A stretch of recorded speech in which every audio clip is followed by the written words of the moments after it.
मैं ये मानता हूँ शेख कि ये जो आजकल ये रिसर्च हो रही है एनर्जी की, एनिमल मैग्नेटिज़म कह दें इसे या जो भी कह दें, मैं तो बहुत ज़्यादा ये बिलीफ़ रखता हूँ कि इस्लाम की जितनी भी प्रैक्टिसेस हैं अल्हम्दुलिल्लाह कामिल हैं और कंप्लीट पैकेज इस्लाम ने हमें दिया है। जैसे आपने अज़कार का ज़िक्र किया, आपने बरकत के कॉन्सेप्ट का ज़िक्र किया माशाल्लाह। तो अगर हम इन चीज़ों को भी इस नज़र से इस्लाम को देखें, इन चीज़ों को सामने रखते हुए, तो फिर भी माशाल्लाह इस्लाम इज़ केटरिंग एवरीथिंग। जैसे आपने शुरू में कहा था, हो नहीं सकता कि नबी सल्लल्लाहु अलैहि वसल्लम हमें कोई ऐसी बात ना बता के गए हों जो हमारे हर एस्पेक्ट से रिलेटेड है या हमारे लिए फ़ायदेमंद है अल्हम्दुलिल्लाह। योगा की स्पेसिफ़िकली बात शेख मैं करना चाहूँगा।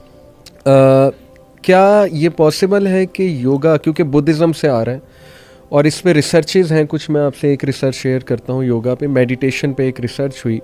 वो रिसर्च का मैं नाम ढूंढने की कोशिश कर रहा था, मुझे मिला नहीं, लेकिन खैर ऑडियंस इंशाल्लाह मैं कहता हूँ खुद ढूंढ लें। उसमें 3 चीज़ें शेख उन्होंने साबित की। 8 वीक्स के लिए उन्होंने चंद लोगों को अपने साथ रखा। एक ग्रुप को कहा कि तुम मेडिटेशन करोगे, योगा करोगे। एक ग्रुप को कहा कि तुम जिस तरह गुजार रहे हो ज़िंदगी बस उसी तरह गुजारो।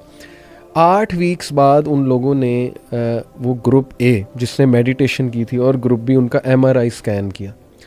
वहाँ से उन्होंने पता लगाया कि हमारे ब्रेन में एक एरिया होता है डिफ़ॉल्ट मोड नेटवर्क। वो एरिया एक्टिवेट होता है जब हम कुछ भी नहीं कर रहे, फारिग बैठे हुए, और वो ओवर थिंकिंग के लिए रिस्पॉन्सिबल है वो एरिया। उन्होंने देखा कि वो लोग जिन्होंने मेडिटेशन योगा किया हुआ था 8 वीक्स के लिए, उनका वो एरिया काफ़ी लेस एक्टिव था, कंट्रोल्ड था।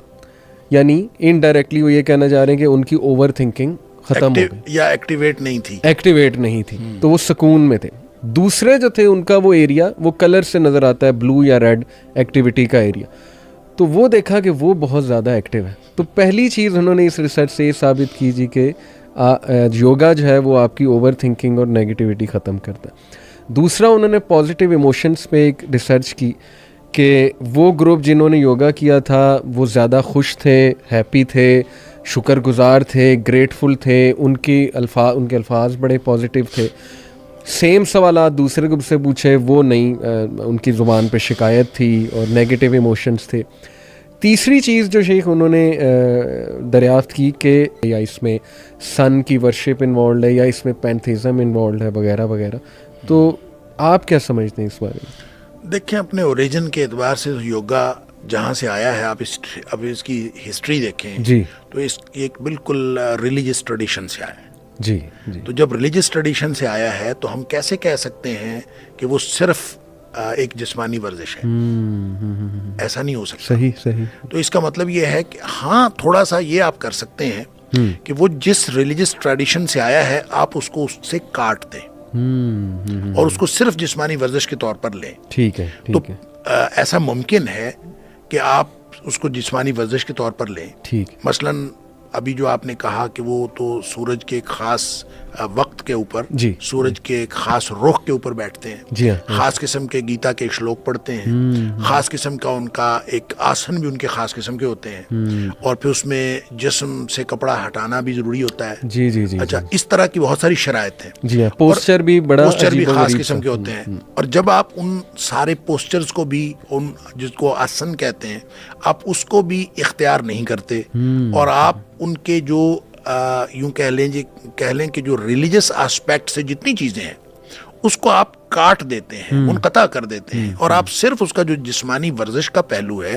उसको ले लेते हैं। तो इसलिए बाज़ उलमा कहते हैं कि ये फिर जायज़ है, इसके जवाज़ का फतवा निकल आता है। अच्छा। कि सिर्फ इसको आप जिस्मानी वर्जिश के तौर पर लें। ठीक है। अब जब आप जिस्मानी वर्जिश के तौर पर लेते हैं तो उसमें फिर इसमें जो सांस की एक्सरसाइज होती है, जब आप सांस रोकते हैं, सांस छोड़ते हैं, तो वो अगर एग्जैक्टली आपको उन्हीं मकासद के लिए इस्तेमाल हो रही है कि जो मकसद असल में रूह को, अपनी रूह को, ज़ाती रूह को आलमगीर रूह के साथ मुत्तसिल करना असल मकसद होता है। सही।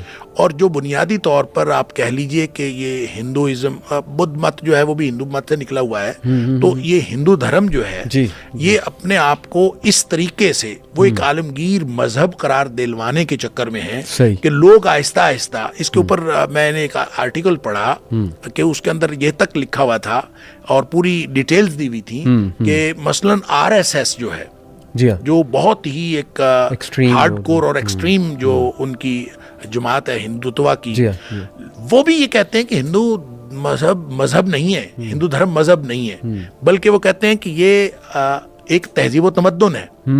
तो गोया जब आप फिर उनका तहजीब व तमद्दुन अडॉप्ट कर लेंगे, सही। अगर आप योगा को सिर्फ एक वर्जिश के तौर पर जी, हर जगह पे इम्प्लीमेंट कर देंगे, जी, जी। तो इसका मतलब ये होगा इस जवाज के जरिए से आप गोया हिंदू धर्म की कुछ बातों को मान लेंगे, सही। और उनके इस तहजीब व तमद्दुन को आप अडॉप्ट करें। इसलिए उलमाए किराम ने, अक्सर उलमाए किराम इसके नाजायज और हराम होने का फतवा देते हैं। ठीक। और जिन लोगों ने फतवा दिया है वो भी ये कहते हैं कि अगर इसको सिर्फ जिस्मानी वर्जिश के तौर पर लिया जाए तो फिर कोई हर्ज नहीं है। ठीक। तो सवाल असल में इसमें यह है कि क्या सिर्फ जिस्मानी वर्जिश के तौर पर लेकर उन रूहानी मुराकबों से और उस मेडिटेशन से इसको अलग किया जा सकता है? इज इट पॉसिबल और नॉट? जी। तो अगर ये पॉसिबल है, ये तो योगा वाले ही कर सकते हैं। मुझे, मैं तो इसके बारे में कोई इसकी तफसीलात जानता नहीं हूँ। तो योगा वाले, हमने तो यहाँ देखा है, मैं एक दो दफा ये गुलशन इकबाल में मुझे इत्तेफाक हुआ। अच्छा। तो वहाँ एक हमारे दोस्त वो करवाते थे, तो उनके तो सारे काशंस जो थे ना, वो भी थे अल्लाह अकबर, सुबहान अल्लाह, अल्हम्दुलिल्लाह, ये काशंस थे। अच्छा। और वो जब चेंज करना होता था वो कहते थे अल्लाह अकबर, फिर वो जारी रखना होता था सुबहान अल्लाह सुबहान अल्लाह सुबहान अल्लाह, उसको बार बार करवाते, फिर अल्लाह अकबर, उसका मतलब चेंज कर लें। उनके काशंस भी सारे ऐसे थे। और इसी तरह से वो गोया साथ ही साथ वो अपने आप को वो दीन के साथ और जिक्र के साथ भी जोड़े रखते थे। तो अगर कोई शख्स इस तरह से कर रहा है तो उसको आप कहें कि ये हराम और नाजायज काम कर रहा है, तो ये बहुत मुश्किल है। बिल्कुल कि किसी फिजिकल एक्सरसाइज को आप हराम और नाजायज करार दे दें। लेकिन चूंकि रिलीजियस ट्रेडिशन वो है, उस ट्रेडिशन को अगर आप अडॉप्ट करेंगे तो फिर वो नबी पाक सल्लल्लाहु अलैहि वसल्लम का हुक्म साबित होगा और वो सादिक आएगा कि जो किसी कौम के साथ मुशब्बन तशब्बा बिकौमिन फहुव मिनहुम, जो किसी कौम के साथ मुशाबत रखता है वो उन्हीं में से है। तो ऐसी वर्जिश करने की क्या ज़रूरत है कि आप उन्हीं में से हो जाएं। आप हॉकी खेलते हैं, आप फुटबॉल खेलते हैं, आप स्क्वॉश खेलते हैं, आप दुनिया की कोई गेम, हत्ता के मार्शल आर्ट्स भी खेल लें, उनकी कोई मजहबी बैकग्राउंड नहीं है। लिहाजा जिन फिजिकल एक्सरसाइजेज की कोई मजहबी बैकग्राउंड नहीं है, उनको आप अडॉप्ट करें, और जिसकी मजहबी बैकग्राउंड है उसको आप अडॉप्ट न करें। ये तो वैसे भी नबी पाक सल्लल्लाहु अलैहि वसल्लम के इस फरमान का तकाजा है, जिसमें आपने फरमाया भले फतवा मौजूद है, जी, तो आपने फरमाया कि दा मा युरीबुक इला मा ला युरीबुक, शक वाली चीज छोड़ दो और वो चीज करो जिसमें शक कोई नहीं। लिहाजा ये जो उलमा की बहस है इसके जायज नाजायज होने की योगा के, तो बहरहाल चूंकि ये रिलीजियस ट्रेडिशन तो है, जी हाँ, और ये कोई मुआशरती एक्सरसाइज तो है नहीं, कोई मुआशरती खेल तो है नहीं कि हम कहें कि इसको अपनाने या ना अपनाने में कोई फर्क नहीं पड़ता। तो जब उसके अंदर शक मौजूद है तो क्या जरूरत है ऐसी शक वाली चीज पे भी जाने की? इवन फिजिकल एक्सरसाइज के तौर पर भी उसको लेने की जरूरत नहीं है, क्योंकि मुतबादिल बहुत सारी एक्सरसाइज मौजूद है। बिल्कुल ठीक।